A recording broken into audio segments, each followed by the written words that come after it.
Manual de Conducción Política, Juan Perón, capítulo 2.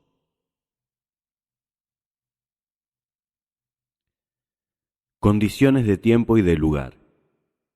Vamos a tratar de las características de la conducción moderna. Una de las primeras cosas que la conducción, como la historia, necesita tener es un encuadramiento perfecto de tiempo y lugar. La conducción ha evolucionado con la evolución del hombre, con la evolución de las ciencias y con la evolución de las artes. Cada nuevo descubrimiento altera y modifica la conducción. Por esa razón, para poder comprender la conducción es necesario ubicarse en las condiciones de tiempo y de lugar. De tiempo por la evolución, de lugar por las características de esa misma conducción en el ambiente propio. Ubicuidad de la conducción. No se conduce lo mismo a los argentinos que a los suecos o a los noruegos o a los lapones.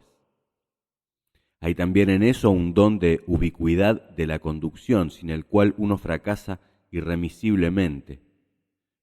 Es decir, que es en esto, como no hay métodos, tampoco hay sistemas ni recetas para conducir, contando con que la conducción es trabajo con elementos humanos antes que ninguna otra cosa, y los elementos humanos tienen sus características propias, que se relacionan con el tiempo, con su evolución o con el lugar o con la modalidad propia de los pueblos. Referencia exclusiva a nuestro país. Por esa razón yo hablo de las características modernas de la conducción, pero referidas exclusivamente a nuestro país. En este momento no conduce lo mismo Stalin, que lo hace en Rusia, que yo, que lo hago aquí. Y es lógico porque ni la evolución nuestra es la misma que la de Rusia, ni el ruso es lo mismo que el argentino. La evolución en el tiempo y en el espacio es un factor preponderante a tener en cuenta para toda la conducción. Por eso trato las características modernas de la conducción referidas exclusivamente a nuestro país. Si se quisiera hacer un amplio estudio de esto, habría que tomar los distintos países en las épocas de su buena conducción, no de la mala, y haciendo un estudio comparativo tendríamos un mayor horizonte para apreciar, pero nosotros no tenemos tiempo para eso. Razón por la cual nos reducimos a analizar la conducción exclusivamente en la Argentina y en estos momentos. La antigua conducción política argentina. En esto podríamos considerar a título de ejemplo, para poder certificar, dos épocas y dos conducciones. La antigua conducción política argentina, que muchos de ustedes conocen tan bien o mejor que yo, era la forma primaria de la conducción, o sea, la conducción basada en el sentido gregario, natural al hombre de nuestro país. Era una forma de caudillismo o de caciquismo, hombres que iban detrás de otros hombres, no detrás de una causa. Nadie preguntaba al conductor, fuera este el conductor de todo o el conductor de las partes, cuál era su programa, qué era lo que quería él realizar. Le ponían un rótulo y era don Juan, don Pedro o don Diego, y detrás de él seguía la masa. Era el sentido más primario de la conducción política. Causas del caudillismo. Esto era una cosa explicable por dos causas fundamentales. Primero, por la falta de cultura cívica en que el pueblo argentino había estado sumido durante tantos años, y también por falta de cultura general. En los pueblos evolucionados eso viene naturalmente cuando el hombre deja de sentirse un espectador y pasa a tomar parte en el espectáculo como actor.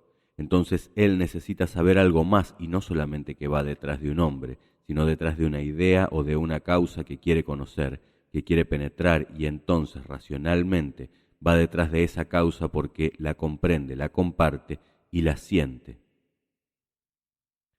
La conducción superior permanecía aislada de la masa, como consecuencia de que el contacto de las masas era directo con los caudillos, de segundo orden, y de que estos eran los intermediarios entre la masa y la conducción superior, fuese este hombre o partido.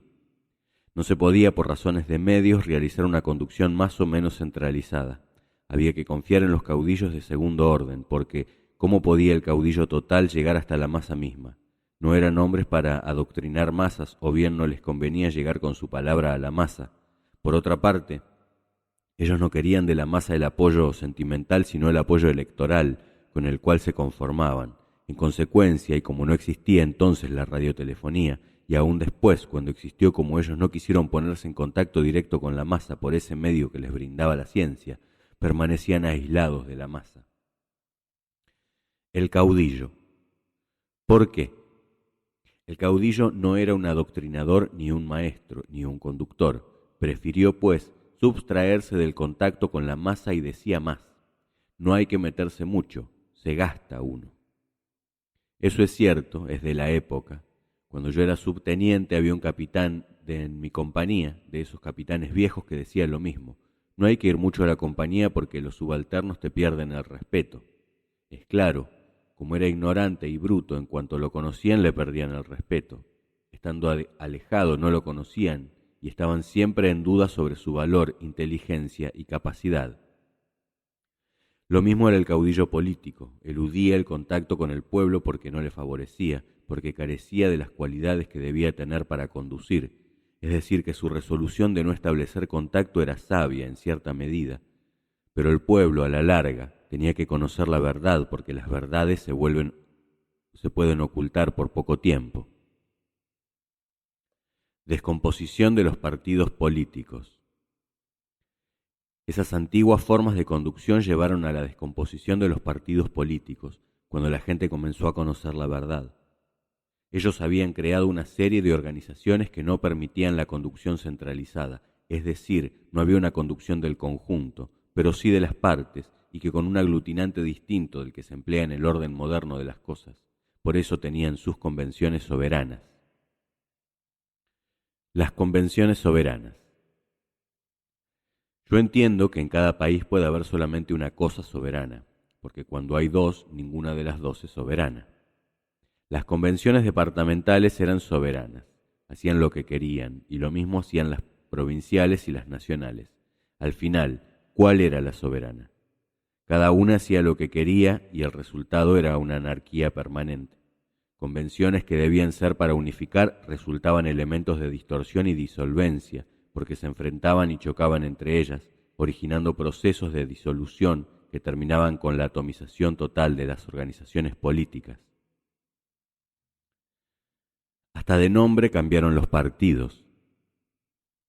Nosotros hemos asistido a la descomposición política argentina durante los últimos 50 años, y observen ustedes que todos los partidos han cambiado de rótulo. No solo han cambiado de caudillos, sino que han cambiado también de rótulo. Algunos para mejorar con el nombre y otros porque no estaban de acuerdo con el que inicialmente ellos fundaron, crearon y propugnaron. Así han tenido distintos calificativos. Lo que primero fue la Unión Nacional, fue después Partido Cívico, luego Unión Cívica Radical, más tarde Radical Personalista o Antipersonalista. Esto evidencia un partido sin arraigo. Partidos sin arraigo. ¿Qué significa partido sin arraigo en el pensar nuestro? Son los partidos que no saben lo que quieren, y como iban a saber si los dirigentes tampoco lo sabían. Y no vayan a pensar que esto es una cosa tan extraordinaria. Me atrevería a afirmar que no son muchos los hombres que saben lo que quieren. Para no alargar el análisis, diré que podemos estudiar todos esos males en forma bien determinada, estudiando las distintas fuerzas políticas que actuaron en nuestro medio. Envejecimiento de las fuerzas políticas. Pero el mal que los aquejó siempre fue el envejecimiento de las fuerzas políticas por falta de evolución, otro de los males de la organización política antigua, porque como se basaba en hombres y en caudillos, así como envejecía el caudillo, envejecía el partido. La cosa pública quedó en las peores manos. Como ellos no iban detrás de una doctrina que pudiera palparse y practicarse racional y conscientemente, los organismos envejecieron con sus hombres. Como ellos no dejaron entrar a las nuevas generaciones a compartir con ellos la responsabilidad o la prebenda de los puestos públicos, los hombres que valían fueron apartándose para dedicarse a otra cosa. Al final, la cosa pública quedó en las peores manos, en manos de los hombres con cerebros marchitos y con el corazón intimidado. La política no es para esa clase de hombres. Fuerzas sin doctrina. Todo eso, que no permitió nunca la conducción centralizada, es un mal que todavía se puede apreciar en nuestros días.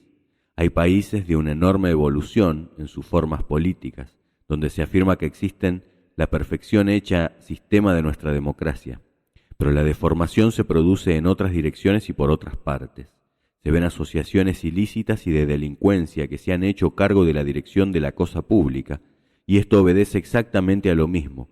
Son fuerzas sin doctrina, vale decir, fuerzas que están detrás de los intereses materiales y usufructúan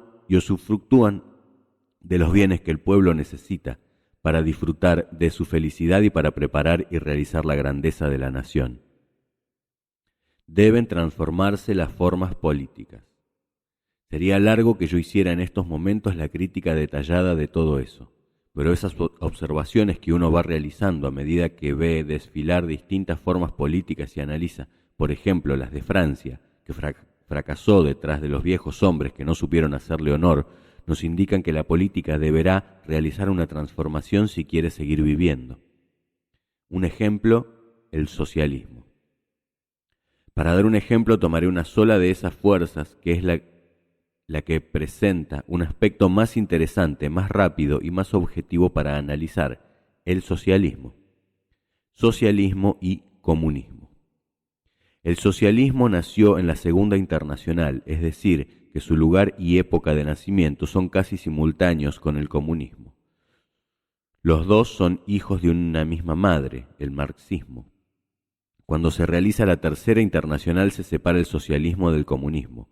Se produce la primera lucha y los comunistas pretenden iniciar una acción contra el socialismo para exterminarlo, pero los que tomaron la dirección del comunismo resolvieron sabiamente dejarlo actuar, porque la tendencia del socialismo desde su nacimiento presuponía una acción demasiado demagógica y contemplativa al mismo tiempo para que pudiera ser efectiva. En una misma internacional los comunistas dijeron: dejen actuar a los socialistas, que ellos son especiales para sembrar, pero no sirven para cosechar. Los que vamos a cosechar somos nosotros. Seguridad del fracaso socialista. Como la teoría era común, dejaron al socialismo sembrar el marxismo en el mundo, y hoy están los comunistas recogiendo con la cosechadora lo que sembraron los otros. Esta es una realidad que no se puede negar. Los socialistas en el gobierno. Cuando les dijeron a los comunistas: ¿y si los socialistas toman el gobierno?, ellos contestaron: déjenlos que lo tomen, porque es seguro que van a fracasar. Analicemos qué hicieron los socialistas donde tomaron el gobierno. En Italia, la acción socialista de Nitti condujo al fascismo de Mussolini. En Alemania, la República Socialista de Ebert condujo al nacionalsocialismo por reacción. En Francia, la República Socialista de Poincaré condujo a la Primera Guerra y la de Blum a la Segunda. En Inglaterra, el primer gobierno socialista de Ramsay MacDonald estuvo 6 meses en el gobierno. En España, el gobierno de Azaña llevó a la guerra civil y a una situación económica que tal vez necesite mucho tiempo para hallar solución. Podríamos analizar muchas otras partes en que la acción del socialismo se ha hecho sentir, llevando a los países al fracaso y entregándolos en manos del comunismo, a pesar de los que han aparecido para defender los últimos restos que aún quedan del socialismo en el mundo. Nuestro socialismo. Lo mismo pasó con nuestro socialismo, que afortunadamente nunca llegó al gobierno porque nos hubiera hecho fracasar. ¿Por qué son malos? No porque sean incapaces, sino porque han desarrollado toda la vida una doctrina negativa. Los socialistas son hombres negativos. Nunca dicen lo que hay que hacer, dicen en cambio lo que se ha hecho mal y lo que no se debe hacer. Son hombres negativos, entre ellos mismos se han combatido implacablemente hasta que se han destruido y han encumbrado en el partido a una secta que no ha permitido a ningún joven socialista progresar desde el movimiento. Cuando salía uno bueno, lo echaban del partido porque protestaba y si era sumiso, lo ataban a una pata y lo hacían trabajar para ellos. Es la mejor manera de destruir cualquier organización, por bien intencionada que sea. El socialismo no es una fuerza malintencionada, es una fuerza bien intencionada a la cual los hombres la han deformado y han terminado por destruir. El sectarismo político. Esto es lo que podríamos llamar una de las deformaciones de la conducción política, el sectarismo. Con sectarismo no hay conducción. El sectarismo es el primer enemigo de la conducción, porque la conducción es de sentido universalista, es amplia. Donde hay sectarismo se muere porque la conducción no tiene suficiente oxígeno para poder vivir. Sectarismo y conducción. No se puede conducir los elementos sectarios. ¿Por qué? Porque cuando llega el momento en que la conducción debe echar mano a un recurso extraordinario, el sectarismo dice, no, eso es una herejía para el sectario. Entonces los métodos y los recursos de lucha se reducen a un sector tan pequeño que presentan una enorme debilidad frente a otros más hábiles, que utilizan todos los recursos que la situación les ofrece para la conducción. Por eso el sectarismo es la tumba de la conducción en el campo político. Doctrina, nueva forma de conducción. Bien, yo he querido citar estos ejemplos rápidos para dar una idea y llevar la persuasión de la necesidad que la conducción impone de hacer evolucionar los organismos políticos para que puedan ser susceptibles de ser manejados y de ser conducidos, es decir, llevarlos a las nuevas formas. ¿En qué consiste la nueva forma de la conducción? Hay que reemplazar el sectarismo político del siglo pasado y de esta mitad del siglo presente por una doctrina. Conducción gregaria y adoctrinamiento. ¿Qué diferencia hay entre la conducción gregaria o sectaria y el adoctrinamiento? La doctrina no es una regla fija para nadie, es, en cambio, una gran orientación con principios que se cumplen siempre de distinta manera. No se está atado a nada fijo, pero sí se tiene la orientación espiritual para resolverse en todas las ocasiones dentro de una misma dirección, pero en un inmenso campo de acción para la ejecución. El adoctrinamiento como base de la conducción. Dar esa unidad de doctrina es la base para formar las nuevas agrupaciones, vale decir, para formar agrupaciones conscientes e inteligentes dentro de una orientación unitaria. Eso es lo que la doctrina persigue, vale decir, encaminar los valores morales de los hombres y su acción intelectual y material en una dirección única. ¿Cómo se realiza su marcha? Está librado a cada uno. Cuando la realiza, también el momento lo elige cada uno, pero la orientación la fija la doctrina. Es la orientación y es el sentido de esa masa lo que la doctrina quiere fijar y quiere establecer. Es base a ese adoctrinamiento, recién puede pensarse en la conducción. Dificultades gubernativas y desacuerdo entre argentinos. Ustedes se imaginan que todas las dificultades que encuentra el gobierno para hacer marchar a la nación en una misma dirección, teniendo en cuenta los dos objetivos fundamentales de hacer la felicidad del pueblo y la grandeza de la nación, se deben al desacuerdo que existe entre los mismos argentinos. Unos quieren la independencia económica y otros no la quieren. Unos quieren la justicia social y otros no la quieren. Unos quieren la soberanía política y otros no la quieren. ¿Cuándo son tres cosas que ningún argentino podrá dejar de querer? Unidad de concepción y de acción. Sin embargo, todas las dificultades están precisamente en esa falta de doctrina común de los argentinos, como consecuencia de que se ha tomado de la conducción de la nación basándose en las apetencias y en los sentidos de los hombres y no en los ideales de la nacionalidad y en las altas formas patrióticas de conducción y de realización por el Estado y para la nación misma. Ese enfoque hay que cambiarlo. No debemos hacer lo que nos conviene a nosotros, sino lo que conviene a todos, lo que conviene al Estado, no a cada uno indistinta o incívicamente. Por eso, cuando hablo de la moderna conducción, hablo de la necesidad primaria de organizarse para actuar con unidad de concepción, que nace de la doctrina, y de la común unidad de acción, que nace de la unidad de concepción. Sin esto, todas son dificultades para la conducción. Hacia la cultura cívica, social y general de la masa. Para alcanzar eso debemos llevar un cierto grado de cultura cívica, social y general a la masa. Con un pueblo de ignorantes y de analfabetos, este tipo de conducción es sumamente difícil. Por eso, mientras antes se decía, hay que educar al soberano, y todo el mundo le daba vino y empanadas, nosotros decimos, hay que elevar la cultura del pueblo, y nos ponemos a trabajar para hacerlo. Conducción y cultura. Nuestra conducción tal cual la queremos nosotros no puede realizarse bien hasta que ese grado de cultura no haya saturado a toda la población. Cuando ese grado de cultura, que es a la vez de sentido y de sentimiento, se haya desarrollado, Nuestra conducción será sumamente fácil, bastará difundir lo que sea conveniente para la nación y en eso estaremos todos de acuerdo. Nadie discutirá ya sobre los beneficios de la independencia económica, de la justicia social o de la soberanía de la nación. Eso es en parte falta de cultura para los que no la comprenden y falta de educación de sus propios sentimientos para los que entienden demasiado, pero no quieren sacrificar nada de sí en beneficio del conjunto de la nación. Por eso digo que para conducir es indispensable alcanzar ese grado de cultura al que nosotros aspiramos.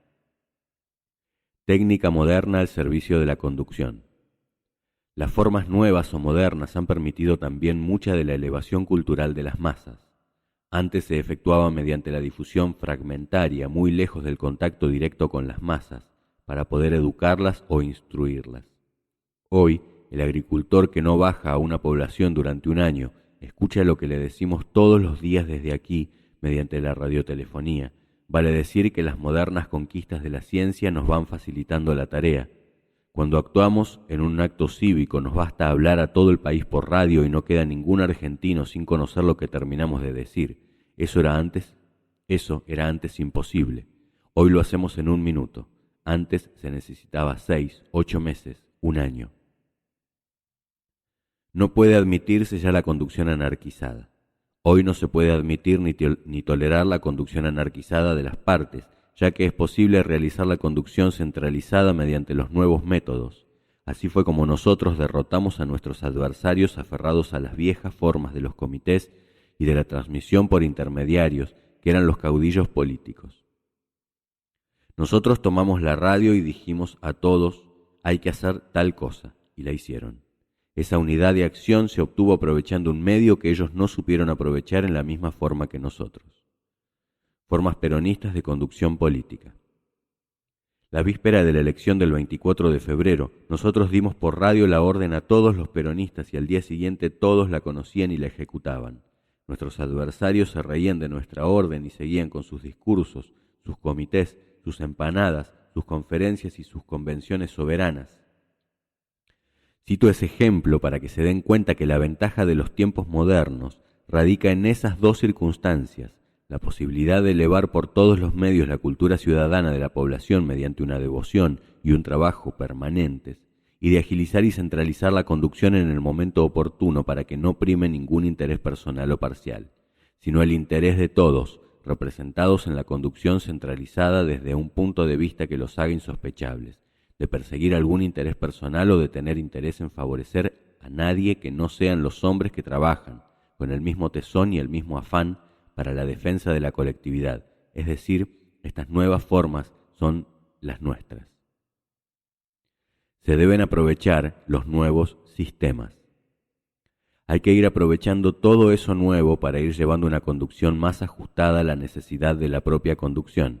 Estas modernas formas de conducción permiten reformar los antiguos sistemas lentos, sometidos a una cantidad de interferencias que hacían no solamente inaplicable, lento e incorrecto el sistema, sino que no permitían en manera alguna unificar la forma de concebir para unificar la manera de accionar. La nueva forma de conducción está ajustada a esos nuevos medios, a esa nueva cultura y al nuevo sentido que puede tener la conducción moderna. Cuando quien conduce no los aprovecha y conduce como hace un siglo, es indudable que lleva enormes desventajas frente a los que aprovechan todas las circunstancias de los perfeccionamientos modernos para ponerlos al servicio de la conducción. La organización de las fuerzas políticas. Por esa razón, estas nuevas formas han permitido también alterar en cierto modo la organización de las fuerzas que actúan en la política. Sí, utilizando aquellos antiguos medios, nosotros estuviéramos organizados como estaban organizados antes, no podríamos tener las formas orgánicas modernas. Organización tripartita del peronismo. El peronismo tiene un partido político de hombres, tiene un partido político de mujeres y tiene una organización sindical que también actúa en beneficio del peronista, aun cuando muchos de sus integrantes no pertenecen a ningún sector político. Esta es la realidad. Hace mucho tiempo eso no hubiera sido posible porque como la dificultad de aquellos tiempos era precisamente la conducción, cuanto mayor fuera el número de conducciones, los inconvenientes se multiplicaban con el número de los distintos organismos que debían conducirse. Por eso no podían darse el lujo de tener distintas agrupaciones y organizaciones para manejar. Pero hoy no existe ninguna dificultad para que sea así, y si las mujeres quieren organizarse por su cuenta y tener ellas su organización política, ¿por qué no les daremos el gusto? Y si los hombres quieren tener su partido político sin que nadie interfiera su acción, ¿por qué no les daremos el gusto? Y si los obreros no desean incorporarse a un partido político y quieren seguir formando parte de un sindicato, ¿por qué no les vamos a dar el gusto? Si practican nuestra doctrina, ¿qué nos interesa dónde están encuadrados y dónde actúan?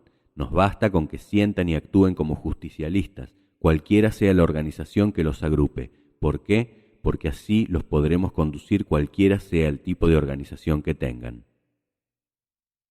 La doctrina aglutina a todos. Es indudable que si el Partido Peronista ha podido organizarse así, ello permite decir que en el futuro de nuestra organización política todo eso va a terminar en una misma cosa porque la doctrina va forzando hacia la aglutinación permanente. Aglutinación y disociación. Los partidos antiguos estaban armados en forma divergente. Cuanto más crecían, más se abrían porque partían de una base demasiado pequeña para que pudieran ser fuerzas convergentes las que actuaban, y no tenían una doctrina del tipo de la nuestra. Se agrandaban y pululaban inmensamente los distintos caudillos y caudillitos, que eran todos elementos de disociación y no de convergencia. Nosotros hemos creado una inmensa base que está en nuestra doctrina, y si se practica esa doctrina, cuando más fuerza hagan los hombres, más se unen y menos se separan. Es decir, hay más aglutinación política en nuestra organización y menos disociación de fuerzas de cualquier naturaleza. La base doctrinaria. Por eso esa enorme base que crea la doctrina permite que todo el pueblo sea organizado en la forma que el pueblo quiera, porque cuando él haga fuerza, no hará fuerza para separarse, sino para unirse, ya que está en una misma orientación y marcha hacia un mismo objetivo. Es como si pusiéramos 100 hombres y les diéramos un punto a 100 metros. Cuando llegasen a los 100 metros estarían todos muy ajustados porque habrían marchado hacia un mismo y solo objetivo. Esto será motivo de alguna profundización más adelante. Sistema de captación y de reclutamiento. Para llegar a lo que hemos hecho, ¿cuál ha sido el sistema orgánico y de captación o de reclutamiento que hemos adoptado? Lo primero que hay que hacer para conducir es tener la masa, ya que para hacer guiso de liebre lo primero que hay que tener es la liebre. Primero hay que forzar el contingente que se va a conducir, porque con el conductor solo no se conduce nada. La conducción es posible cuando existe el objeto que se ha de conducir. ¿Cómo actuamos nosotros para formar ese contingente? ¿Cuál fue el sistema de captación y de reclutamiento? Decir la verdad y actuar sinceramente. Yo empecé a realizar esto personalmente desde la Secretaría de Trabajo y Previsión. ¿Cuál era la orientación? La primera regla que yo cumplí fue decir la verdad y actuar sincera y lealmente, porque sabía que la masa estaba descorazonada por la falta de sinceridad y lealtad y por la mentira permanente con que habían procedido los que habían actuado antes que yo. Le prometían todo y no le daban nada. Entonces yo empleé un sistema distinto, no prometer nada y darles todo. En vez de la mentira, decirles la verdad, en vez del engaño, ser leal y sincero y cumplir con todo el mundo. Lógicamente que para analizar un problema leal y sinceramente no es suficiente con tener la intención, porque muchas veces en la vida no se puede tener la seguridad de si se podrá cumplir con lo que se promete, ya que no se trata solo de intención, sino también de posibilidades. La Secretaría estaba abierta al pueblo. Cuando empezamos nosotros a trabajar, recibimos a todo el que viniera, creando una organización que permitía a todos los argentinos, pobres, ricos, malos, buenos, blancos o negros, que viniesen allí a escucharnos. Yo los recibía a todos, los saludaba y después les decía qué pensaba yo y cómo creía que debían resolverse los problemas. Si llegaban 10 les hablaba, si llegaban 2 también les hablaba, si eran 10.000 mejor. Así el número fue sumando y cuando quise acordarme tenía el predicamento político que yo necesitaba para comenzar a accionar. Se trabajaba con las organizaciones. Yo siempre prefería, en vez de hablar a hombres, hablar a organizaciones. ¿Por qué? Por la misma causa que cuando uno quiere juntar a todas las hormigas no las agarra de a una, sino que va al hormiguero y las agarra allí. Entonces yo me dediqué a los hormigueros con cierto provecho. ¿Por qué? Porque ellos vieron que lo que yo les decía lo hacía. Ellos vieron que me traían sus inquietudes y las veían satisfechas. Es decir, que yo no era un macaneador. Por lo menos prometía ser un hombre que hacía las diligencias necesarias para cumplir con lo que ellos querían. Persuasión con hechos. Yo no persuadía a la gente con palabras porque las palabras poco persuaden. Yo persuadía a la gente con hechos y con ejemplos. Yo les decía, hay que trabajar, pero yo le metía desde las 5 de la mañana hasta el otro día a las 5. Fue así como persuadí a la gente, y cuando estuvo persuadida y tuve el predicamento político necesario, me largué a una acción más grande, porque ya tenía el apoyo, había obtenido la palanca y empezaba a mover el mundo. Actuar sobre el corazón de los hombres. Eso era lo que yo necesitaba para comenzar a conducir. Ya tenía una masa, todavía inorgánica posiblemente para conducir, pero que mediante distintos sistemas y maneras de actuar podría irla conduciendo. Por lo pronto contaba con el corazón de los hombres. Yo mandaba más que el gobierno en ese momento, porque yo mandaba sobre el corazón de muchos miles de hombres. Esa era quizás la misma condición para conducir, es decir, actuar sobre el corazón de los hombres, no solo sobre su voluntad, para que lo acompañen a uno conscientemente y de corazón, porque eso se realiza. Cuando eso se realiza, la conducción es fácil. Si no se ha realizado, no hay nada más difícil que la conducción. Por eso la conducción no es el arte que especula con una cosa y en un momento. La conducción es un arte que especula sobre todas las cosas y sobre todos los momentos. Eso es casualmente lo difícil de la conducción. El conductor no puede mentir.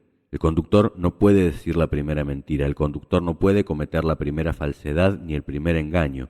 Debe mantener una conducta honrada mientras actúe. Y el día que no se sienta capaz de llevar adelante una conducta honrada, será mejor que se vaya y no trate de conducir, porque no va a conducir nada. Los valores espirituales en la conducción. Por eso digo que en la conducción no son solo los valores materiales los que cuentan, y no solo la inteligencia del individuo la que actúa. Actúan también sus sentimientos, sus valores morales, sus virtudes. Un hombre sin virtudes no debe conducir y no puede conducir aunque quiera o aunque deba. Por esa razón, cuando hablamos de sistemas de captación o de reclutamiento de esa masa objeto de nuestra conducción, tenemos que poner esas cosas bien en su lugar. Yo podría hacer un análisis muy minucioso de cada una de estas cosas, pero por el poco tiempo que tenemos me conformaré con solo dar estas ideas generales. Ha llegado el momento de captar de otra manera. Bien, realizado ese primer reclutamiento, podemos decir que todo aquello que está organizado, que era captable para el movimiento justicialista, ya lo hemos captado. Si siguiéramos ahora con el mismo sistema, fracasaríamos porque lo que queda ya no lo vamos a poder captar así. Ahora hay que empezar como cuando se ha tomado el hormiguero. Ahora hay que empezar a juntar las hormigas sueltas. No hay más remedio porque lo captable ya lo hemos captado. Ahora tenemos que hacer dos trabajos. Uno, no perder lo que ya tenemos. Y segundo, tratar de captar lo que no tenemos. La opinión independiente. ¿Cómo está lo que no tenemos dentro del movimiento peronista? Hay dos grandes grupos. El primero es el de los indiferentes, que algunos llaman la opinión independiente. Eso es indiferencia, que en el orden político puede llamarse estupidez política. Es eso que no tiene ni un color ni otro, que es como decía el famoso cura de Flor de Durazno, es como la bosta de la paloma, que no tiene ni bueno ni mal olor. Es mejor no captar la opinión independiente. Algunos dicen, hay que captar la opinión independiente. Grave error. Eso no se capta nunca, porque está 3 días con uno y 3 días contra uno. Esa opinión es la que no debe interesar al que conduce. Algunos han perdido lo que tenían por ganarse y la opinión independiente. A esos hay que dejarlos al margen y no tratar de conducirlos. Esos son inconducibles, esos son, en todas las colectividades, los salvajes permitidos por la civilización, que viven aislados y al margen de las inquietudes de los demás. Esos no nos interesan, a esos no los vamos a captar nunca. Si los captamos son elementos de disociación dentro de la organización política, porque ellos están siempre en contra, algunas veces de las cosas buenas y otras veces de las cosas malas. Porque un argentino que conoce a su patria y que la quiere y no tomó partido en eso, no ha de tener grandes condiciones de patriota ni grandes condiciones morales. Las leyes de Licurgo. Licurgo, a quien mi señora cita hoy en su conferencia, estableció en una de sus más sabias leyes, entre las tantas leyes sabias que él hizo para Esparta, que para mí es la más maravillosa de todas, lo siguiente: hay un solo delito infamante para el ciudadano, que en la lucha en que se deciden los destinos de Esparta, él no esté en ninguno de los dos bandos o esté en los dos. Esos señores independientes pertenecen a esa clase de delincuentes que cita Licurgo en sus leyes, son pasibles de un delito infamante contra la República. El grupo de opositores, el otro grupo, el de los opositores que yo respeto más que a los independientes, los respeto más porque siquiera equivocados o no tienen su idea y la defienden. Cuando un hombre dice yo soy apolítico, es como si yo dijera yo soy un cretino. No digo lo mismo de un opositor que no comparte mis ideas. Pienso que es un equivocado, pero nunca pienso que es un cretino. Muchos de ellos, que todavía viven en el siglo pasado o atrasados en 20 o 30 años, no han evolucionado con los demás. Tienen lentitud en la percepción de los nuevos problemas y de las nuevas generaciones y son respetables, y a esos hay que tratar de ganárselos. Método para ganar a los opositores. Ahora interesa conocer el método para ganarlos.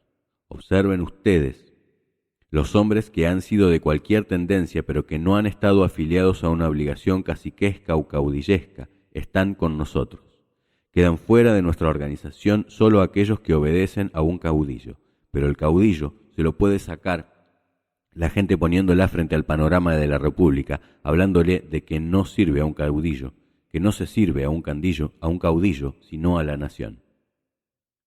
San Martín, O'Higgins y Carrera. Cuando las tropas de O'Higgins y Carrera emigraron de Chile, después de Talcahuano, San Martín los recibió en Mendoza, habló con los jefes, uno de los cuales era Carrera y el otro O'Higgins. Este declaró: toda esta fuerza, que es la fuerza chilena, está a sus órdenes. Y Carrera le dijo: Señor, yo estoy a sus órdenes. Cuando San Martín le contestó, no necesitó hombres, sino tropas, y consultó a los soldados, los de O'Higgins se incorporaron al ejército de los Andes, y los de Carrera se negaron a incorporarse donde no se incorporase su jefe. Entonces San Martín, en una sabia orden que dio, dijo: acepto a las tropas de O'Higgins, y las incorporo al ejército de los Andes. A las otras las dispersó, y ordenó volver a Chile, porque él no podía contar con hombres que estaban más dispuestos a servir a un caudillo que a su patria. Hay que captar a los opositores que son idealistas y hombres de bien. Eso mismo es lo que nosotros necesitamos. Aquellos hombres que quieren servir más a un caudillo que a la patria no los queremos dentro de nuestro movimiento, porque aquellos que se persuadan de que somos solo instrumentos al servicio de la nación serán bienvenidos. Hay que persuadir a los que están equivocados y toman la política como un fin y no como un medio, y hay que traerlos a nuestras agrupaciones. Si son idealistas y hombres de bien, serán bienvenidos y reforzarán nuestra propia organización. El arma es la persuasión. Ese es el trabajo que tenemos que realizar. Hay que tomar uno por uno e irlos persuadiendo. En política el arma de captación no puede ser otra que la persuasión, porque queremos hombres conscientes que sirvan conscientemente a la doctrina, no inconscientes que por apetencias quieran ponerse al servicio de una causa que es noble para envilecerla. Los hombres que vengan al peronismo deben hacerlo con la voluntad decidida a poner todos los días algo de su parte para ennoblecerlo y dignificarlo. Con esta conversación doy por terminado todo lo que se refiere a las características de la conducción moderna de nuestro país y en este momento. Todavía no estamos organizados. Nuestra acción de la conducción todavía la vamos realizando en forma inorgánica. No hay que creer que estamos organizados. Todavía no lo estamos. Una forma política no se organiza en 5 años porque la tarea de persuasión, de educación, de infiltración de la doctrina en el espíritu de los hombres no puede realizarse en tan corto tiempo, menos aún si los hombres que llegan al peronismo han venido de distintos lugares, de distintas direcciones, con tantas con distintas orientaciones. Actuar sobre las nuevas generaciones. Debemos hacer que se vayan olvidando de sus antiguas creencias y doctrinas y vayan asimilando las nuevas. Eso es obra de generaciones. Cuando los que hoy son chicos lleguen a tener 20 o 25 años, el peronismo estará en el auge de su organización y de su número. Nuestro trabajo sobre la juventud y la niñez ya está formando las futuras generaciones que han de engrosar al peronismo. No tengo la menor duda si con el voto de los hombres hemos ganado enormemente, con el voto de las mujeres ganaremos mucho más aún, pero esto no es ni sombra de lo que será el día que voten los pibes de hoy. Nuevas normas para la organización política peronista. En nuestra organización política debemos eliminar todas las antiguas formas, porque en la evolución estamos utilizando nuevas formas y cuando se utilizan nuevas formas es necesario cambiar todos los sistemas para educarlos a ellas. Cuando el hombre pasó del caballo al automóvil, no pudo pretender que le pusieran un freno y un rebenque, sino que tuvo que acostumbrarse al volante y al acelerador. Igual cosa ocurre aquí. No se puede cambiar una cosa sin cambiar todas las adherencias que tiene. Elementos inadaptados. No se puede cambiar un sistema, como hemos cambiado nosotros, y seguir aferrados a las viejas formas. Los pequeños problemas que todavía tenemos en el partido se producen porque hay hombres que actúan de acuerdo con las viejas formas. De ahí choques entre pequeños dirigentes de uno y otro sector. La acción personal de algunos hombres que chocan con otros no tienen razón de ser en nuestro partido, donde todos debemos ser artífices del destino común, pero ninguno instrumento de la ambición de nadie. Una nueva escuela política. Tenemos que hacer desaparecer los vicios de la antigua escuela y establecer una escuela nueva, una escuela política moderna que nos lleve a la utilización de nuevas formas, y cuando los hombres comiencen a darse cuenta de que con el progreso general de todos ellos también progresan, se darán cuenta de que es mejor pelear en conjunto y ganar en conjunto que pelear aisladamente, ganar alguna vez y perder otras. Es decir, no empeñarse en una lucha estéril entre nosotros cuando tenemos al frente un enemigo contra el cual debemos luchar. La lucha en común. La conquista que logremos todos en conjunto permitirá que cada uno obtenga lo que ambiciona dentro de nuestra organización. Siempre les digo a los dirigentes que están empeñados en una lucha política entre compañeros, ¿por qué luchan y por qué pelean entre ustedes? Observen ustedes, este año se realizarán elecciones generales.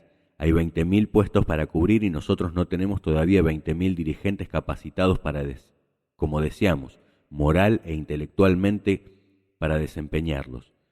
Yo me explicaría que los puestos se pelearan por los hombres, pero no que los hombres se peleen por los puestos. El movimiento peronista es idealista. Nuestro movimiento, por otra parte, es un movimiento idealista. Es un movimiento que no va tras objetivos inmediatos, que suelen ser los más perjudiciales, no solo para la organización, sino también para los hombres que actúan dentro de ella. En el peronismo hay que formar la conciencia de que, para que se pueda realizar la conducción como nosotros la queremos hacer, el peronista que desempeñe un puesto lleve a cabo su función sin detenerse a considerar si el puesto es grande, chico, de figuración o no, si con él gana mucho o poco. El ciudadano debe ennoblecer el cargo. Debe actuar en él desempeñándose en la mejor manera posible, porque si los cargos elevan o encumbran al ciudadano, el ciudadano tiene la obligación de ennoblecer el cargo. En este sentido, nosotros tenemos que hacer esa doctrina y hacer arraigar en nuestros hombres, sobre todo en nuestros dirigentes, la conciencia de que es necesario que empujemos donde nos pongan y que empujemos con todas las fuerzas que tenemos y con la mayor inteligencia que poseemos. Si lo hacemos así, el peronismo tendrá un triunfo esplendoroso. Si pensamos que no seremos nosotros quienes serviremos a los puestos, sino que nos serviremos de ellos, no llegaremos muy lejos.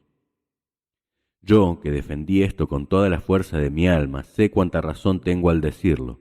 Esto debemos llevarlo a la mesa e inculcarlo en todos nuestros dirigentes. El ejemplo de Epaminondas. Cuenta la historia que cuando el famoso Epaminondas, por haber perdido una de sus batallas, fue degradado del ejército y encargado de la limpieza de la ciudad de Tebas, nunca esta ciudad estuvo tan limpia. Esto es lo que debemos inculcar en los peronistas. De otra manera la conducción se dificulta. aunque estos tipos de ambiciones personales sean justos, molestan también la conducción. El hombre debe esperar el momento en que le toque actuar. Lo que debe importarle es actuar bien donde lo pongan y que actúe con todas las fuerzas de su alma para mejorar la conducción del conjunto.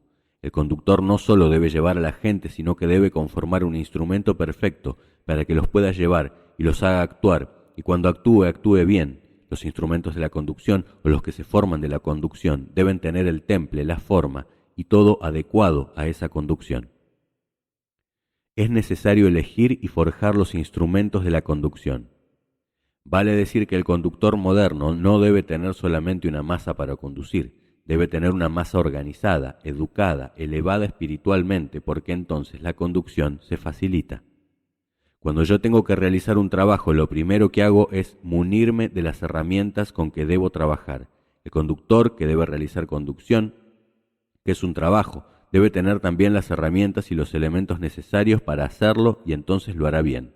De lo contrario, se le presentarán dificultades. Es como si me pusiera a construir una casa y tomara una lapicera y un compás para trabajar. Para realizar esta tarea debo tener pala, cuchara y todas las herramientas apropiadas. Sus instrumentos se los forma solo el conductor y según como los forme, será como conduzca. Por eso siempre insisto tanto en esto. Para conducir, lo primero que hay que hacer es formar el instrumento con el que uno va a conducir, valerse de todos los medios para formarlo y para que resulte apropiado a la propia conducción. Procedimientos modernos de difusión, información y propaganda. Esa es la idea moderna de la conducción. Para hacerla y formarla, hoy el mundo y los conductores disponen de medios extraordinarios que antes no tenían. La difusión, la información, la propaganda son extraordinarias. Los medios son numerosos y permiten realizar el trabajo fácilmente, pero es necesario ir dosificándolos para evitar la saturación. Es necesario utilizarlos lentamente de acuerdo con la necesidad. Es lo que nosotros estamos haciendo en estos momentos en el peronismo, y no es cuestión de días, sino de años. Hay que predicar todos los días. No hay que desfallecer. Es indispensable seguir trabajando todos los días, predicando todos los días. Hay que tomar, si fuera necesario, hombre por hombre, inculcando en ellos esa mentalidad.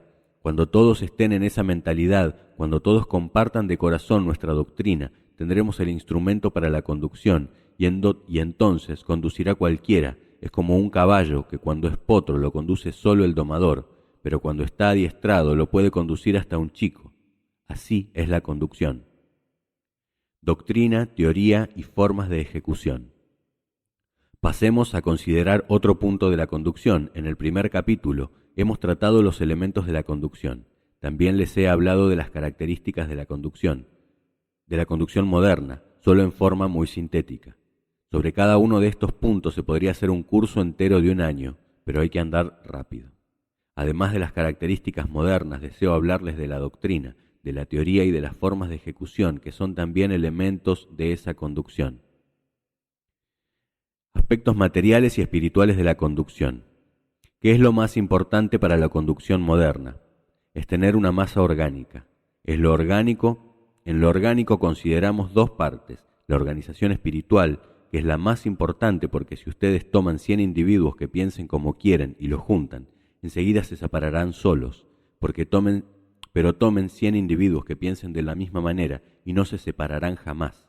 Quiero significar que en la organización hay un aspecto espiritual y otro material.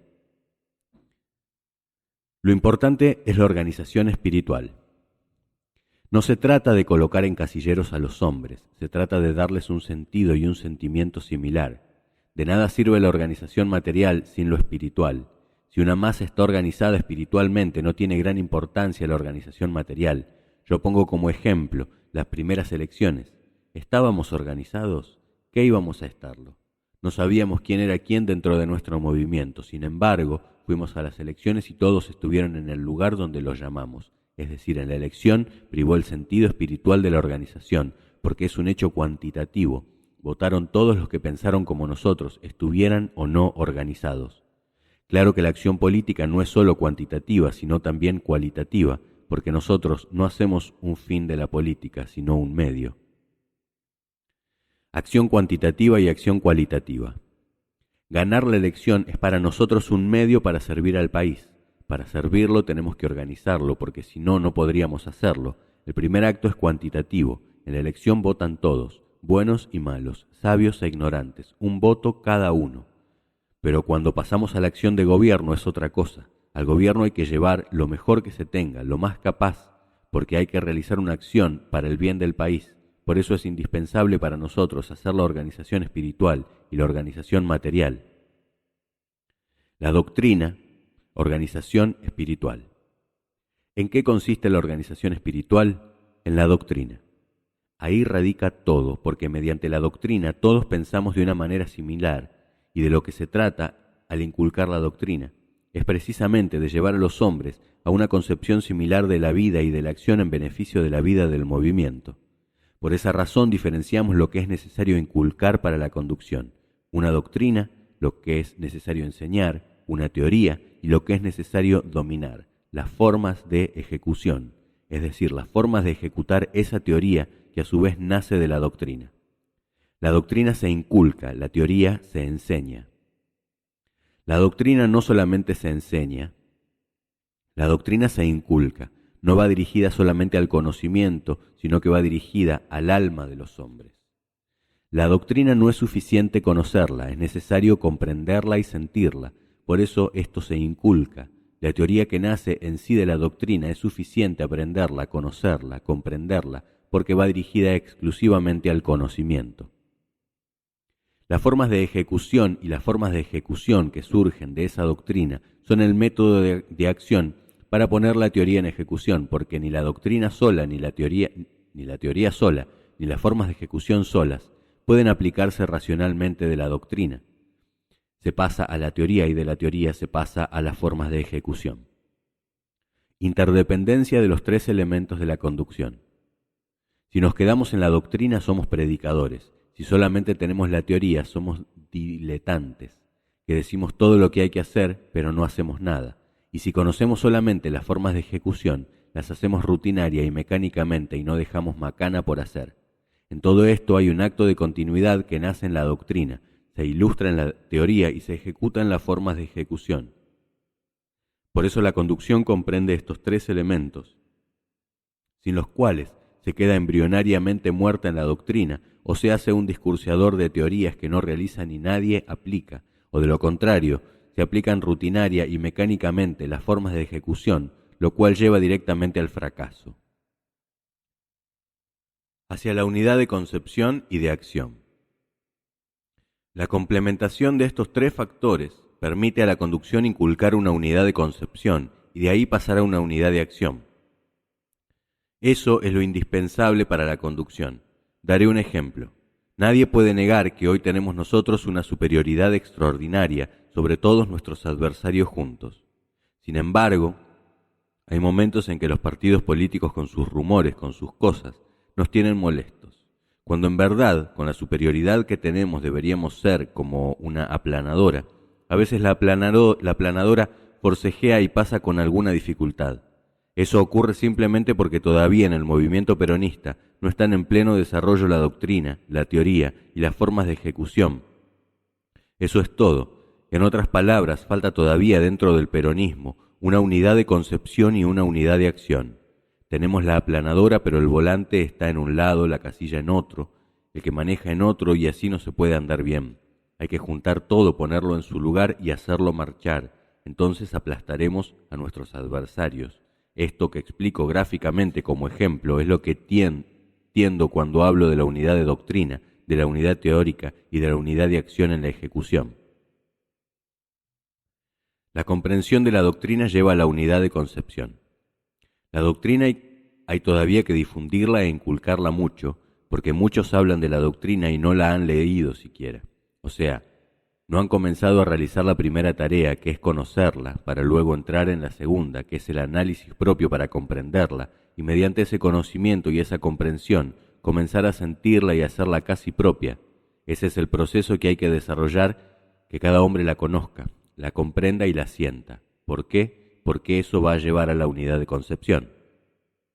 La unidad de doctrina hace que cada hombre vea los problemas, los comprenda y los aprecie de una misma manera, y de una misma manera de percibir y de apreciar resulta una misma manera de proceder. Eso lleva a la unidad de acción. Realizadores y predicadores. Un partido político sin unidad de acción es una fuerza inorgánica que no realiza grandes obras ni se consolida en el tiempo.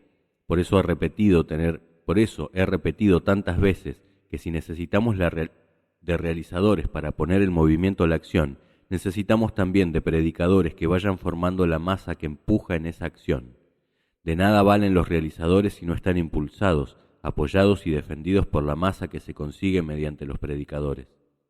Hay que salir a predicar esa doctrina, no enseñar, sino predicar. Quiero decir que hay que hacerla conocer, comprender y sentir. Eso es predicar. Predicar no es decir es muy fácil, predicar es muy difícil. Nuestra doctrina está en pleno desarrollo.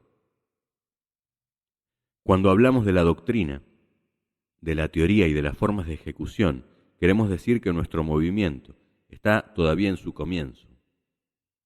Porque en la acción política no se puede seguir un método puramente ideal, como no se puede seguir un método puramente empírico, puramente real.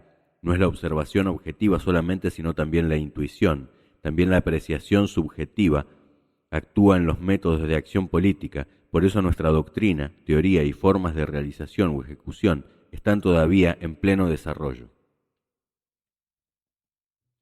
La acción está siempre por sobre la concepción.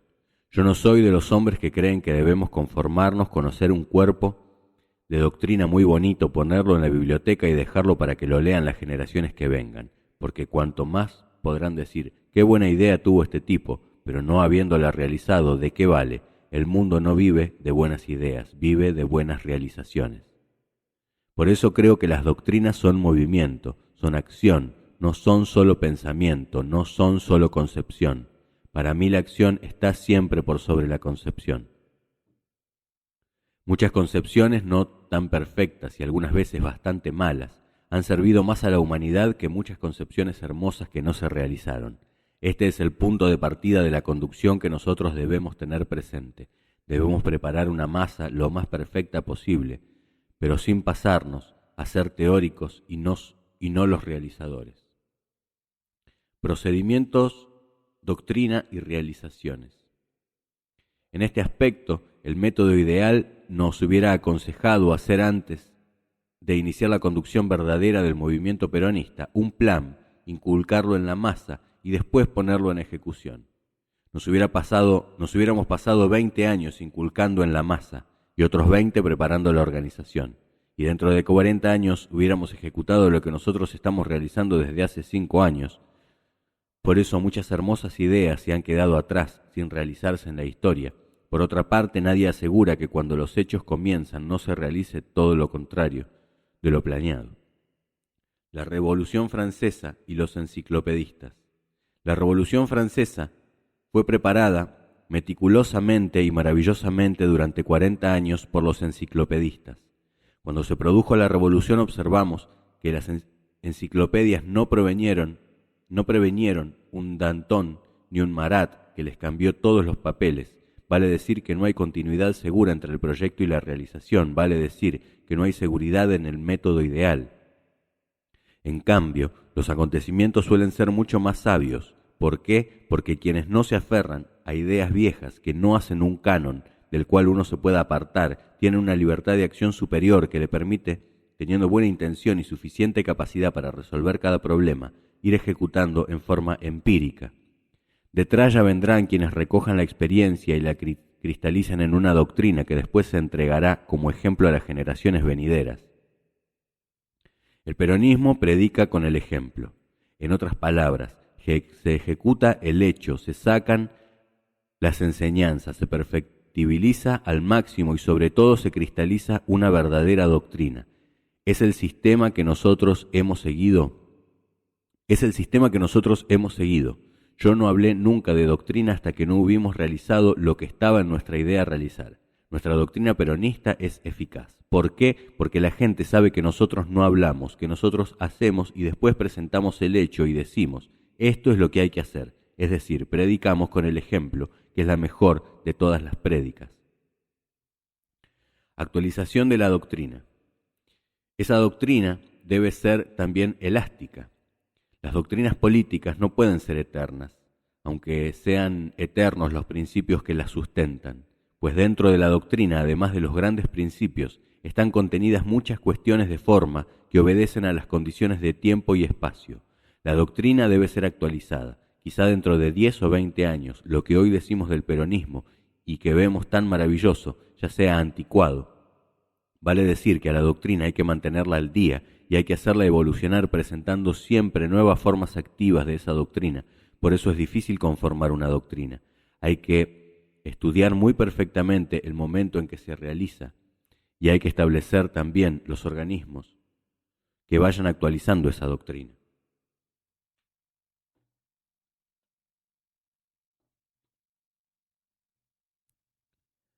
Los grandes principios son eternos. En cuanto a la parte justicia social contenida en nuestra doctrina, hace un siglo hubiese parecido una cosa anarquista y terrible. Quizá dentro de 100 años los que lean nuestra doctrina se reirán y dirán: qué bárbaros, vean las cosas que hacían, porque ese es el valor de las doctrinas. Solo hay una parte de la doctrina que es eterna, la que cristaliza. Los grandes principios. Esa sí permanece, porque lo que cambia en el mundo son las formas. El fondo permanece siempre inmutable y es sobre el fondo que se arman los grandes principios. Al pueblo no hay que darle principios abstractos. Pero la política no puede ajustarse a eso, sobre todo cuando hay que conducir un pueblo dentro de esa doctrina. No se le puede dar esos principios abstractos que el pueblo no comprenda del todo. Hay que darle algo más para alimento del espíritu y de la inteligencia del pueblo. Diremos, para no alargar el punto referente a la doctrina, que lo que nosotros queremos con esa doctrina es que el pueblo argentino perciba los problemas de la misma manera, se acostumbre a apreciarlos de un mismo modo y resolverlos de una manera similar. Si nosotros obtenemos del pueblo eso, habremos obtenido lo que estimo que nos propusimos obtener cuando hicimos la doctrina. Eso en cuanto a la doctrina. Doctrina y teoría. En cuanto a la teoría, otra de las cosas interesantes de la doctrina es que da nacimiento a las teorías. La doctrina da el principio. La teoría es el análisis de ese principio y su desarrollo. Por ejemplo, en la doctrina decimos nosotros que en el orden económico la economía no está al servicio del capital, sino que el capital está al servicio de la economía. Bien, este es un principio, pero eso presupone toda una teoría a desarrollar. No es suficiente ni para los técnicos en economía solo decirles eso. Ellos comprenderán mucho más profundamente que todos nosotros, pero eso conforma toda una nueva teoría. ¿Por qué? Porque existía una teoría capitalista que ponía la economía al servicio del capital, y si nosotros queremos destruir esa teoría, así como una doctrina mala se puede destruir con otra mejor, una teoría mala se puede destruir con otra mejor. Y si la teoría capitalista que dominó al mundo durante tantos años estableció que la economía estaba al servicio del capital, nosotros, para establecer que el capital está al servicio de la economía, tenemos que elaborar otra teoría. No sé si estoy claro. La antigua teoría económica capitalista.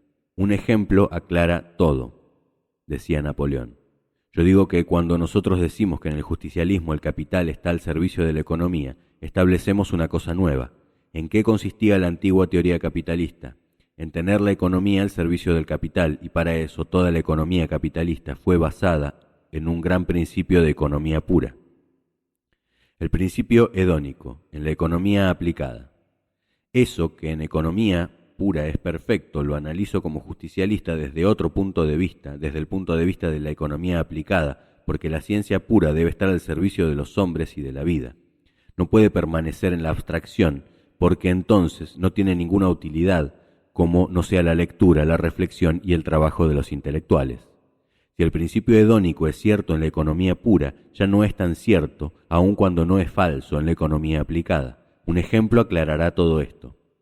Se establece, por ejemplo, que en la explotación de una empresa comercial o industrial hay una curva en cuyo vértice se cumple el principio hedónico, vale decir, donde se obtiene el máximo de ganancia con el mínimo de inversión, o sea, el máximo de provecho con el mínimo de esfuerzo. El punto óptimo de la economía capitalista. A eso se llama en economía el punto óptimo, Vale decir que un fabricante instala su fábrica y durante su instalación pierde dinero. Cuando comienza a producir, comienza a ganar, pero aún no alcanza a cubrir los gastos. Sigue produciendo y llega un momento en que gana, por ejemplo, 10. Si sigue aumentando la producción, advierte que no gana en proporción a lo invertido, sino mucho menos. Y así llega a 20, por ejemplo, donde pierde lo mismo que en el punto cero. A ningún industrial ni comerciante se le va a ocurrir producir fuera del punto óptimo. Esa teoría de los puntos óptimos es la que rige la explotación de cualquier industria o comercio. Eso es perfecto. Nadie puede objetarlo desde el punto de vista económico, pero en la vida de los pueblos, nosotros los justicialistas, no creemos que la economía sea todo. El consumo supeditado a la producción. Los hombres tienen su valor. La sociedad también es respetable. La comunidad tiene su importancia. El factor social juega un gran papel dentro de las comunidades modernas y lo mismo el factor político como el factor cultural.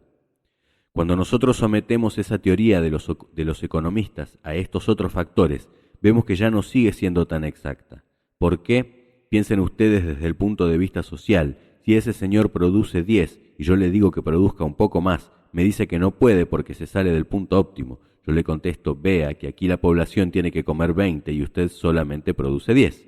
De acuerdo con la teoría económica, él dice que revienten, que coman 10 aunque estén a media ración. Vale decir que el consumo está supeditado a la producción, que en ese tipo de economía capitalista el consumo, que es uno de los ciclos económicos, se somete a la producción, que es uno de los ciclos beneficiarios del capital, porque él mantiene su teoría del punto óptimo. La teoría económica justicialista. Si el capitalista dice que el consumidor reviente, que esté a media ración, el sociólogo le responde no, porque el que está a media ración aguantará un tiempo, después se rebelará y causará un desastre. Nosotros, los justicialistas, decimos que para que ese fenómeno no se produzca hay que buscar una solución. ¿Cuál puede ser? Aumentar la producción aunque se salga del punto óptimo. El estómago no tiene puntos óptimos, sino un punto de saturación. El consumo no debe estar sometido a la producción, es decir, que subordine el capital y sus conveniencias al consumo y a las necesidades. Esta es la teoría justicialista. Nuestra teoría económica superó a la del capitalismo. Nosotros hemos destruido toda una teoría y un sistema que lleva 1 siglo y medio de aplicación en el mundo y sobre el cual se han escrito miles de volúmenes. ¿Cuándo los justicialistas vamos a estar a la altura de ellos? Cuando hayamos desarrollado toda nuestra teoría, fundada sobre otro sistema que cambia las bases y destruye el principio hedónico, algo que ha sido sagrado durante siglo y medio para el sistema capitalista. El principio justicialista invierte los términos y, en consecuencia, toda la ciencia, porque la economía capitalista fue todo una ciencia. Es indudable que exagero un poco el razonamiento para hacer notar las diferencias. Hay cosas que se mantienen aún dentro del principio hedónico y que nunca saldrán de él. Lo que trato es de llevar a tolerar formas que hoy son intolerables, a establecer como aceptable lo que hoy se considera una herejía dentro de la economía universal. Eso constituirá toda la teoría del justicialismo que todavía está por escribirse, aun cuando no está por hacerse, ya que aquí la hemos realizado. Un mayor consumo por la realización empírica. Cuando aumentamos el estándar de vida y forzamos el consumo, subordinamos el capital a la economía y la producción al consumo. No preguntamos a los industriales si van a producir más cuando aumentamos 5 veces el salario y aumenta 5 veces el consumo. No les preguntamos si se salen del punto óptimo. No nos importa, aunque están produciendo más, lo llevaremos a hacerlo por la forma empírica de la realización. Una nueva teoría absoluta y total. No se ha producido el cataclismo que nos anunciaban, porque tampoco hemos hecho las cosas a la tremenda, sin reflexionar. Lo hemos hecho suavemente. Llegará un día en que esas nuevas formas conformen total y absolutamente una nueva teoría, que es la que llevará el justicialismo al mundo para aconsejarle y decirle que siga este camino y para que no se equivoque. Esta es la solución. A nosotros nos ha ido bien con ella. Cada uno come más, viste mejor, vive feliz y los capitalistas ganan más ahora que antes. También conviene al capitalismo adoptar nuestro sistema. Y cuando los justicialistas podamos ofrecer al mundo nuestra teoría y los capitalistas sepan que por esta nueva teoría ganan más, la aceptarán, porque ellos lo que quieren es ganar más. Esto es lo que hay que ir realizando. Nosotros no convenceremos al mundo capitalista para que abandone las formas que el capitalismo ha establecido sobre la miseria, diciéndole que es necesario cambiarlo por otro sistema de abundancia. Con palabras no los convenceremos nunca. Cuando los capitalistas comprueben que ganan más que con nuestro sistema, no tengan la menor duda de que lo adoptarán y serán sus defensores y habremos resuelto sus problemas y habremos resuelto el problema que más nos interesa, que es el que afecta a los pueblos. Hay que conformar una teoría política y social. He citado un ejemplo en el orden económico, que es lo más visible y lo que más interesa en estos momentos. Hay que formar también una teoría social y una teoría política, y eso deben realizarlo los muchachos estudiosos del peronismo. Debe formarse una multitud de hombres jóvenes y estudiosos. Yo he dado de mí todo lo que podía dar. No puedo detenerme a analizar minuciosamente una cosa para establecer una teoría, porque entonces abandonaría la casa de gobierno, y quién sabe lo que pasaría. Debo seguir adelante luchando con mis propias ideas y con los hombres que están dentro de mis ideas, golpeando todos los días y resolviendo todos los distintos problemas. Dentro del peronismo es necesario formar esa multitud de hombres jóvenes y estudiosos, que son los que llenarán después las bibliotecas con la exposición de nuestras teorías. Formas de ejecución de la teoría económica. Dentro de esa teoría, para seguir con el ejemplo, vienen las formas de ejecución. Nosotros decimos que hemos vencido al principio hedónico, que hemos puesto el capital al servicio de la economía, la producción al servicio del consumo, etc. Pero eso no es suficiente decirlo, sino hay que hacerlo. Para hacerlo tenemos las formas de ejecución. Realizaciones de la teoría económica. Enumerar como hemos realizado nosotros durante 5 años de trabajo sería muy largo. Primero, la nacionalización del Banco Central, la creación de todo un sistema económico-financiero, la reforma de todo un sistema económico, la nacionalización de todos los servicios, la anulación de todos los consorcios financieros internacionales, la creación de una marina mercante. Todas esas formas son las que nos han permitido realizar este tipo de economía. Esas formas de ejecución son tan importantes como la teoría y como la doctrina. De nada nos valdría pensarlas y sentirlas si las pudiéramos realizar. Con ello no ganaríamos sino un gran dolor, el de sufrir y no poder remediarlo. Importancia de las formas de ejecución. Las formas de ejecución elegidas inteligentemente, de acuerdo con esas doctrinas y esa teoría, ponen en movimiento toda la organización. Los reglamentos del Banco Central, los reglamentos del Consejo Económico, los reglamentos orgánicos de los bancos y todo el sistema financiero del IAPI y de todas las organizaciones son las formas de ejecución. Cuando yo he hablado de estos problemas, algunos se han quedado mirando, sin entender. Todo esto tiene una técnica de lo cual no se puede salir y para realizarla es necesario sentirla primero, conocerla luego y después hacerla. Quedarse en sentir una cosa, ¿de qué vale? Quedarse en saberla, ¿qué interesa? Lo importante es cumplir las 3 etapas para realizarla y para realizarla bien. Los objetivos se han cumplido. Y para tener buenas formas de ejecución hay que tener buena doctrina y buena teoría. De una mala teoría, de una mala doctrina, sale una mala forma de ejecución. Yo no sé si nosotros lo habremos hecho muy bien, pero lo hemos hecho. Lo que sé es que los objetivos se han cumplido y que en el futuro lo podremos hacer mucho mejor, porque cada día sentimos más, sabemos más y podemos más.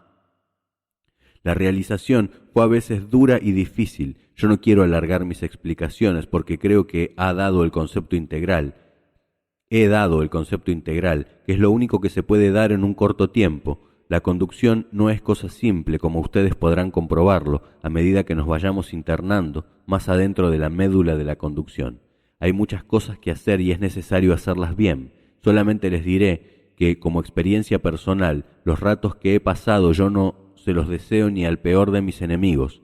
¿Cómo tuvimos que realizar nosotros todo lo que realizamos? Estuvo siempre, como los hombres que hicieron las experiencias atómicas, en peligro de muerte. Audacia de la reforma social peronista. Nosotros realizamos la reforma social cuando iniciamos la conducción de nuestras masas y de nuestro pueblo, pero con eso también quemamos las naves, como Hernán Cortés, porque una vez que hicimos la reforma social, si no hubiéramos resuelto el problema económico, habríamos durado 3 o 4 años y al final nos habrían colgado. Todo pudo venirse abajo si no lo hubiésemos consolidado con la economía. Para hacer estas cosas es necesario tener el valor suficiente como para jugar toda una carta, Se dio la carta y ganamos. Claro que en eso fuimos un poco como los jugadores fuleros. Ayudamos a que saliese la carta, es decir, la sacamos con habilidad. Reforma social y reforma económica. Observen ustedes que realizada la reforma social, nosotros llevamos, diremos así, los salarios y en consecuencia las retribuciones a un desequilibrio con la producción, porque para pagar hay que tener dinero, y para tener dinero hay que trabajar y producir, de manera que lo lógico era ver cómo producíamos, cuánto podíamos pagar, y entonces pagar en relación con eso. Nosotros lo hicimos al revés, sin pensar si podíamos y si había, y dijimos que se pague, después veremos cómo arreglamos, es decir, quemamos las naves, porque ya no podíamos volvernos atrás. El caótico estado financiero de 1946. Cuando nosotros enfrentamos el problema económico, la cosa era terrible, brava. Cuando me hice cargo del gobierno me pregunté, ¿cuánta plata habrá? Teníamos 3.000 millones en Estados Unidos y 3.000 millones bloqueados en Inglaterra, y debíamos 6.500 millones. Me pregunté entonces cuál era el problema. El problema consistía en que teníamos que hacer plata, porque la producción argentina en esa época, más o menos, en grandes líneas, solo llegaba a 10.000 millones de pesos, pero 5.000 millones de pesos iban al exterior todos los años, en distintas formas visibles e invisibles. De los ferrocarriles salían 250 millones al año, de los teléfonos 150 millones, del gas otros 100 y tanto.